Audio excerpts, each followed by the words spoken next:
Manohitra any kosa ny tontolon'ny fahasalamana moa no anoizantsika ny vaovao. Manohitra any kosa ny ady sy ny fitsaboana ao anatin'ny Aretina Drepanocytose ny fikambanana LCDMF na Lutte contre la Drepanocytose Madagascar-France. Ny seramony fitsidiham-patra izay notanterahany LCDMF izay notarihany filohan'ny Pascal Janot tany amin'ny faritra Antsiranana ny herinandro lasa teo. Ny akon'izay ary.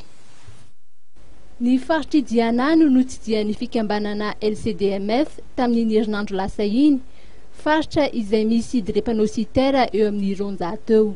Ny ankamaroany zany efa mahafantatra an'io satria hatramin'ny 2006 zany zahay efa niasa mikasika ny drepanocytaire zany tamin'ity faritra ihany.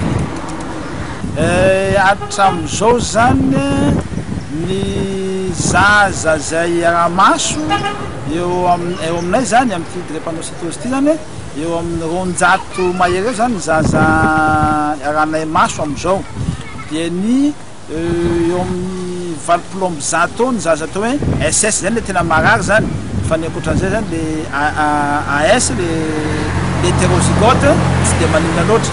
Ny lehibe koa eo amin'ny 50 eo zany izy ireo mitambatra, dia eo amin'ny 30 ny SS.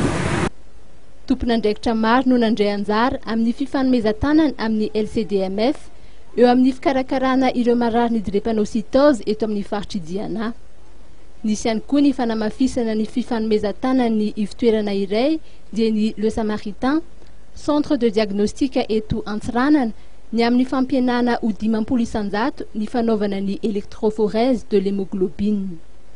Anisan'ny hetsika izay notanterahana tany amin'ny faritra Diana ihany koa ny dépistage néonatal izay fitiliana ny zaza voatelaka hatramin'ny 15 taonany.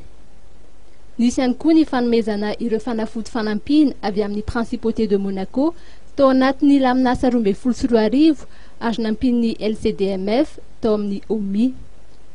Ho fanohizana ny fikarakarana ireo drepanocytaire dia mbola anohy ny fitsidiam-paritra ataony ireo mpikambana ao amin'ny LCDMF ka i manakara sy fianaratsoa no hotsidihany amin'izany.